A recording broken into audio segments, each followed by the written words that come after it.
Biotechnological art is a practice where artists and scientists work with live tissues, microbes, living organisms, and live processes as raw material to create artwork.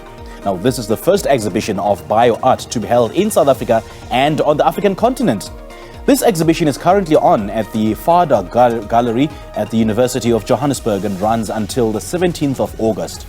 Leora Farber, the director of the Visual Identities in Art and Design Research Center, joins us now this morning to share more. Leona, very good morning. Thank you so much for joining us. Welcome. Good morning. Thank you very much for having me here. It's an absolute pleasure. Just take us through this exhibition and what was the thought process behind it and what really inspired it?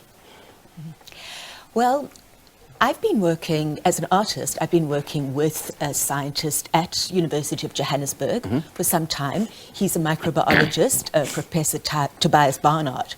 And together we came up with what was really very, very exciting kind of work being made. My coming with a visual arts background, Tobias coming with a microbiology background, and seeing how we can bring these two very different disciplines together and what might emerge from that. And slowly, through a lot of research and looking around, I realized that there is actually this phenomenon called biotechnological art or biological art, which we're calling bio-art for short.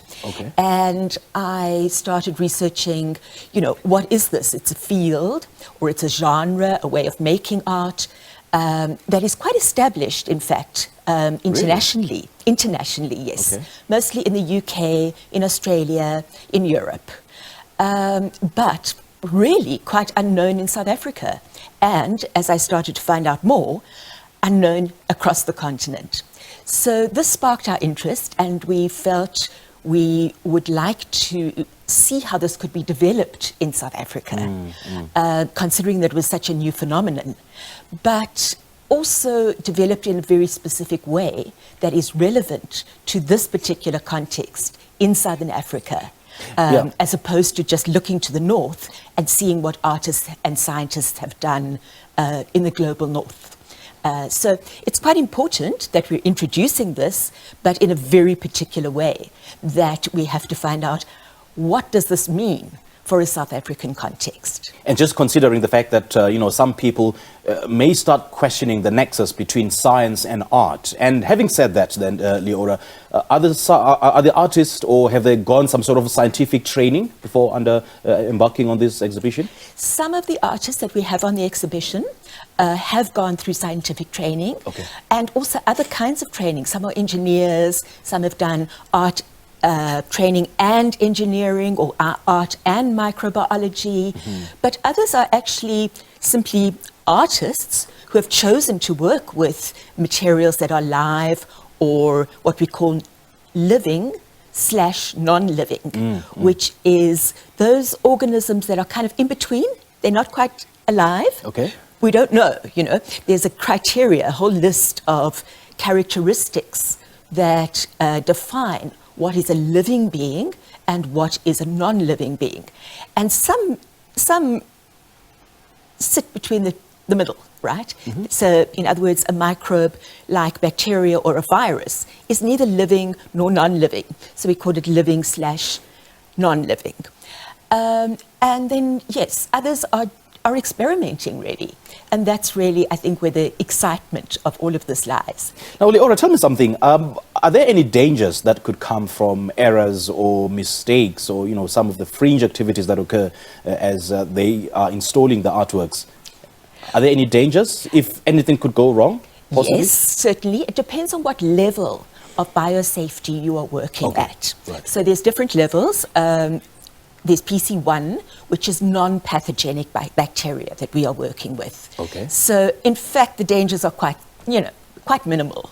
Obviously, one doesn't want mold and spores from mycelium growing all over the gallery, but it's not actually toxic. But then do you determine the kind of, material that the artists are using before embarking on this exhibition? Oh yes, most definitely. If you're working with pathogenic bacteria, for example, then there are all sorts of protocols and ways of displaying the work that have to be followed. It's almost the same as displaying or having the work in a laboratory. Okay. where you've got to make sure that everything is absolutely sterile, absolutely contained, so that you prevent any biosafety hazards. Okay, and who are the artists taking part? Okay, we've got a wonderful spread of artists, both international and local artists. We're looking at people like Nathaniel Stern from University of Milwaukee, who does amazing things with outdated technology and plant matter growing out of old TV screens, cassette tapes, parts of computers and so on. And that makes a fabulous installation.